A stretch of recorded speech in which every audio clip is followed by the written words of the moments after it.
ఏలూరు జిల్లా కామవరపుకోట మండలం తడికలపూల్లోని Jesus English medium high school నందు దీపావళి వేడుకలు ఘనంగా జరిగాయి.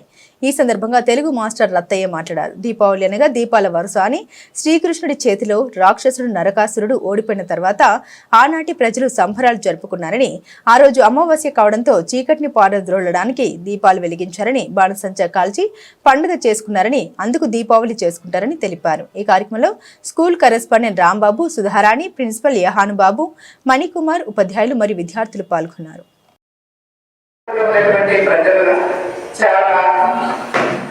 నరకంగా నివసించేవాడు. ఆ నరకాసురుడు అనేటువంటి రాక్షస రాజు అతను చాలా జంతువులు దొరకకపోతే రోజుకొక మనిషిని ఆహార దేవతలు ఆ రాజ్యంలో